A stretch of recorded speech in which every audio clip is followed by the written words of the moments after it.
ಇದಕ್ಕೂ full difference ಇದೆ, ನೋಡಿದ್ದೀರಾ? ಏನಾದ್ರು ಗೊತ್ತಾಗ್ತಾ ಇದೆ ಇದರಲ್ಲಿ ಏನು ಮಾಡ್ಬೋದು ಅಂತ ಅನ್ಸಲ್ಲ?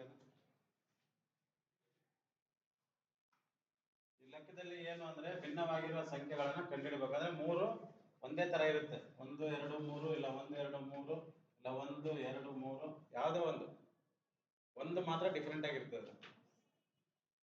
ಏನೋ ಸಿಂಪಲ್ ಟ್ರಿಕ್ಸ್ ಇರುತ್ತೆ ಅಷ್ಟೇ, ಹಂಗೆ ಚೆಕ್ ಮಾಡಿದ್ರೆ ಗೊತ್ತಾಗುತ್ತೆ. ಏನಾರು ಅನಿಸ್ತಾ ಆಯ್ತಾ? 3 1 3 3 2 6 3 1 3 ಈ ಥರನೂ ನಾವು ಅನಲೈಸ್ ಮಾಡ್ಬೋದು. ಆಮೇಲೆ 2 2 4 2 3 6 ಇದು ಭಾಗ ಆಗ್ತಾ ಇದೆ, ಇದು ಭಾಗ ಆಗ್ತಾ ಇದೆ. ಇಲ್ಲಿ 5 8 4 ಭಾಗ ಆಗಲ್ಲ, ಕರೆಕ್ಟ್ ಅಲ್ಲ?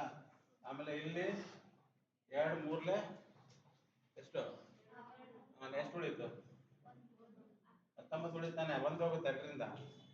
19ಕ್ಕೆ 2 8 16, 2 9 18, ಮತ್ತೆ 12 ಉಳಿತು. 2 ಬಗ್ಗೆ ಬರಲ್ವಾ? 2 3 6, 19 ಉಳಿತು. 2 9 18, 1 ಉಳಿತು 12, 2 6 12. ಗೊತ್ತಾಯ್ತಾ? ಹಾಂ, ಇದು 3 1 3 2 3 1, ಇದು 2 2 2 3 2 1. ಇದು ಹೋಗಲ್ಲ, ಯಾಕಂದ್ರೆ ಇಲ್ಲಿ ಬೆಸ ಸಂಖ್ಯೆ ಇದೆ, ಕರೆಕ್ಟ್ ಅಲ್ವಾ? ಸೊ ಇದು ಸಿಂಪಲ್ ಮೆಥಡ್. ಇನ್ನೊಂದು ಮೆಥಡು, ಅವ್ನು ಕೊಟ್ಟಿರೋ ಕ್ವಶನ್ ಬೇರೆ ಥರ ಮಾಡಿಟ್ಟಿದ್ದಾನೆ, ನಾನು ಹೇಳಿದ ಥರ ಇಲ್ಲ. ಈಗ ನಾನು ನಿನ್ನೆ ಹಿಂಗೆ ಮಾಡೋಕೆ ಹೋದೆ, ಬಟ್ ಸ್ವಲ್ಪ ಡಿಫ್ರೆಂಟ್ ಆಗಿ ಅನ್ನಿಸ್ತಾ ಅದು. ಏನು ಡಿಫ್ರೆಂಟ್ ಇದೆ ಇಲ್ಲಿ ಅಂದರೆ, ಸಿಂಪಲ್ ಆಗಿ ಕಾಣಿಸುತ್ತೆ ನೋಡಿ ನಿಮಗೆ. 3 + 3 ಎಷ್ಟು? ಎಷ್ಟಿದೆ ಇಲ್ಲಿ? ಕ್ವಶನ್ ರೆಡಿ ಮಾಡಲು ಅಷ್ಟು ಬ್ರಿಲಿಯಂಟ್ ಇರ್ತಾರೆ ಅಂತ ನಿಮಗೆ ಅನಲೈಸ್ ಮಾಡೋಕ್ಕಾಗಲ್ಲ, ಗೊತ್ತಾ? 4 + 2 ಎಷ್ಟು? ನೀವು ಕಲ್ತ್ಕೊಂಡ್ರೆ ನಿಮ್ಗೆ ಈಸಿ ಅನಿಸ್ತದೆ, ಈಗ ಹಿಂಗೆ ನೋಡಿದ್ರೆ ಗೊತ್ತಾಗಲ್ಲ, ಕಷ್ಟ ಆಗುತ್ತೆ. 5 4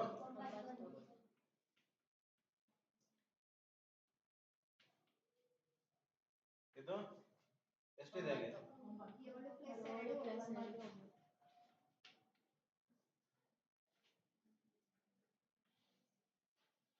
ಯಾಕಂದ್ರೆ 8 ಇದೆ, ಕರೆಕ್ಟ್ ತಾನೆ? ಇಲ್ಲಿ 9 ಐತಿ, ಉತ್ತರ 9 ಇದೆ. ಇಲ್ಲಿ 8 ಇದೆ, ಇಲ್ಲಿ 9 ಇದೆ, ರಾಂಗು. ಇಲ್ಲಿ 6 ಇದೆ, ಇಲ್ಲಿ ಉತ್ತರ 6 ಇದೆ. ಇಲ್ಲಿ 6 ಇದೆ, ಉತ್ತರ 6 ಇದೆ. ಇದು ನಾನು ಮಾಡಿದ ಮೆಥಡ್, ಇದು ಸರಿನೇ, ಇದೆ ಸರಿಯಾದ ಉತ್ತರ, ಕರೆಕ್ಟಾ? ಆದರೆ ಪ್ರೊಸೀಜರ್ ಪ್ರಕಾರ ಹೆಂಗೂ ಇರ್ತದೆ, ಒಂದೇ ಲೆಕ್ಕನ ಹೆಂಗೂ ಮಾಡ್ಬೋದು. ಹಿಂಗೆ ಮಾಡಿದ್ರೆ 2 ಮಗ್ಗಿಯಲ್ಲಿ ಕ್ಲೀನಾಗಿ ಗೊತ್ತಾಗ್ಬಿಡ್ತದೆ ಏನಾಗಿದೆ ಅಂತ.